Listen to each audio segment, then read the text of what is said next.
Today I will show you a sci-fi, drama, mystery film from 2019, titled I Am Mother. Spoilers ahead. Watch out and take care. In a repopulation facility, one day after the event that caused humanity's extinction, there are 63,000 embryos and no human occupants yet. The mother robot, whose main mission is to raise the new human population, is getting ready to raise the first human being after the event. She opens the canisters containing the embryos, takes out the first one, and places it in a gestation chamber. The embryo will gestate into a baby in just 24 hours within the artificial womb. Mother waits patiently, as bombs are heard outside of the facility. Once the fetus has developed into a baby, mother can begin raising the child into a human. The next sequence of the film shows the full developmental stage of the child.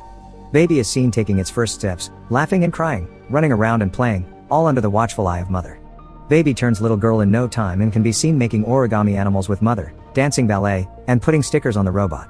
One day, the child asks mother why there aren't any more children there, and mother takes her to the embryo room to show her the rest of her siblings. 13,867 days after the event, the repopulation facility now has one occupant. Daughter is already a teenager. She wakes and watches some videos on her tablet while having breakfast. Mother comes in and her hand starts to glitch, so daughter insists to take a look at it. Daughter fixes mother's glitching hand without a problem. Later, daughter gets a little carried away in her ballet practice and is late for her ethics class with mother. The robot asks her to solve a difficult hypothetical situation, but the girl is distracted by her thoughts. When she eventually has a discussion with mother on the subject, it becomes apparent that mother's main focus in her education is the concept of humanity and survival. Mother is worried about the way she answers this particular question because daughter has an important exam coming up soon that would reveal the efficacy of her upbringing. That night, daughter has some difficulty sleeping, so she watches some videos until there's a power outage in the facility. She goes looking for mother, but soon realizes that she's out of power too. Then, daughter finds a broken power line and hears a mouse running around. She sets a trap and manages to fix the problem with the power. While she waits for the power to fully come back, daughter catches the mouse. As soon as the power comes on, so does mother. She finds daughter and the girl shows her the mouse. The little critter worries mother because it might mean that there is a breach in the airlock of the facility. That would mean the contagion from the air outside might leak inside, and the mouse might be a carrier too. Despite daughter's protest, he contaminates the airlock and quarantines the area. A few days later, they celebrate daughter's birthday and mother gives her a gift. During daughter's birthday dinner, she asks mother if there is a possibility that she is wrong about the habitability of the planet. The robot simply reminds her that she hasn't been wrong about anything so far.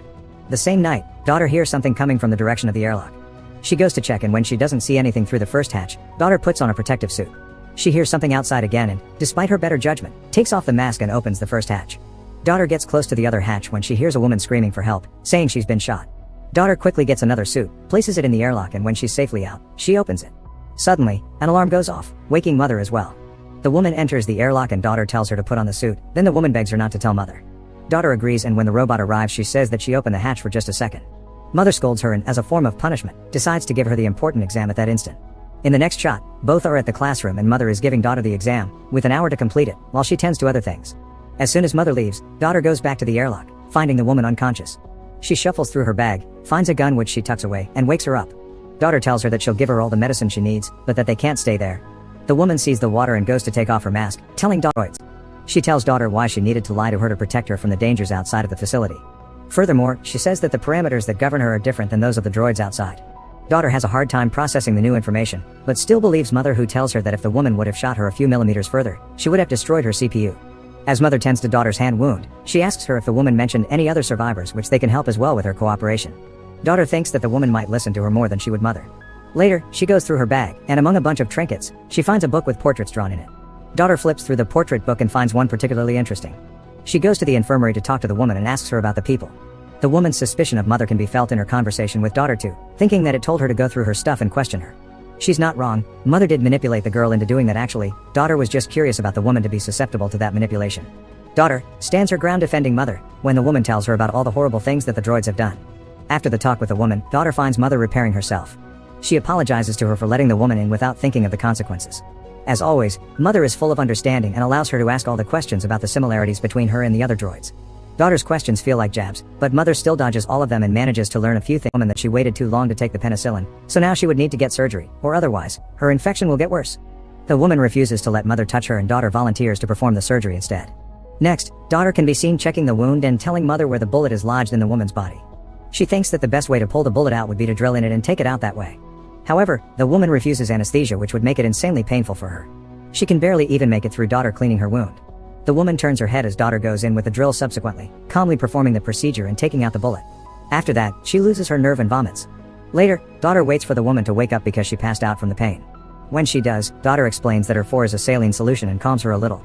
She gives the woman some food which she practically devours, and then thanks to the girl for what she did for her.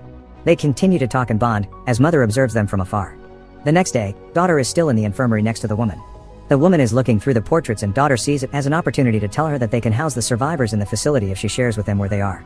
She trusts the girl, but not the droid, and tells her that whatever she shares about the people, daughter must keep a secret.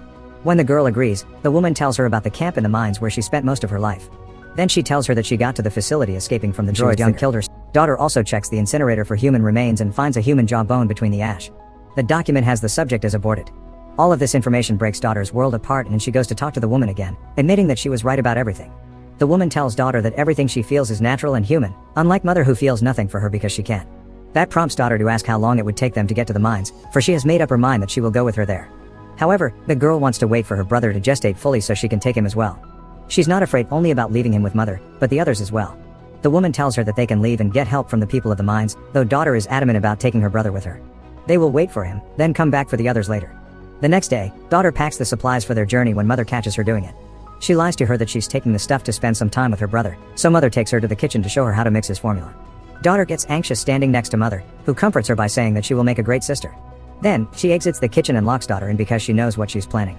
Mother goes to the infirmary to confront the woman while daughter tries to get herself out of the kitchen. The girl quickly figures out to use a type of gas to freeze the glass and then break it.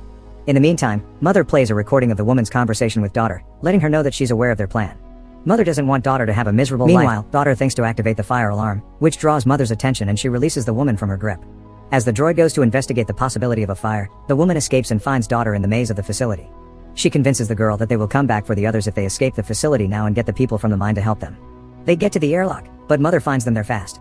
When she sees her approaching, the woman grabs daughter as a hostage to make mother open the door. With no intention of getting daughter hurt, mother complies with her demand, and the two of them escape the facility finally. Suddenly, daughter is confronted with the realities of life outside and attacks the woman. She subdues her and tells daughter that they need to find cover. As they walk toward their destination, they immediately get tracked down by the droids, though they hide in the cornfield to stop them from following. Daughter asks the woman about the cornfield and she tells her that it showed up with the other droids 6 months prior. Before that, humans could hardly breathe the air. After a long journey through the desolate landscape, they arrive on a beach with a massive shipwreck and tons of cargo containers. It's daughter's first time seeing the ocean. She doesn't take long to understand that the woman actually lives in one of the containers with a dog. The woman confesses that she fled the mines years before because the people that lived there began treating each other terribly when the hunger struck. She tells daughter that there is no hope in finding them because they've all gone mad. Daughter gets struck by the doom of the woman's life outside and feels terrible for leaving her brother behind. Facility, the droids guarding it aim their weapons directly in her heart. However, when daughter demands to speak to mother, they let her pass without a problem. The door opens for her to enter and she immediately disables it to stop the droids from coming inside. Daughter grabs an axe and starts looking for mother, when she hears her brother crying and mother telling her that she's glad for having her safe at home. When the girl peeks at mother and the child, she decides that she wants to see him up close. Mother tells her to come closer but leave the axe behind. As mother explains her purpose and the purpose of the facility, daughter keeps dropping her guard. The droid tells her that her objective was to make a better human, superior to the ones that destroyed the planet as well as themselves. Even though she was the one to ultimately create the extinction event, mother did it all to elevate her human creators to a higher level. Daughter asks to hold her brother and approaches mother, then finally drops the axe, as if she's made her decision about what needs to be done for the future. Mother calls him perfect and daughter confronts her about the way she handled the other children before her. The droid tells her that she's holding the baby too tight and walks toward her when daughter flees the room, trapping mother with the door. She goes into the other room and gets the gun, as the other droids begin breaking down the airlock. Mother tries to free herself from the door as well, when daughter shows up in front of her with a gun, telling her to call the others off. The droid explains that there is no difference between her and the other droids and machines on the planet. They are all mother, a single consciousness with numerous bodies. Daughter lowers her gun, realizing that mother did kill all the other people. Mother gives her the option to either stay with her and raise her brother or leave the facility without him. Daughter gives her the third alternative, which is for her to take care of him herself, to do what she was raised to do. Daughter asks mother for a chance to show her what she is capable of and the droids stop breaking down the airlock. Mother tells daughter how to disable her. She shoots her CPU, after saying that she won't need her anymore. Daughter breaks down and cries, carrying the whole of humanity on her back. Simultaneously, the woman finds the tracker in her bag, and mother shows up at her home in the body of one of her droids. She tells the woman that she has fulfilled her purpose, implying that she was one of the babies born before daughter. In the last moment of the film, daughter is seen singing to her brother and then checking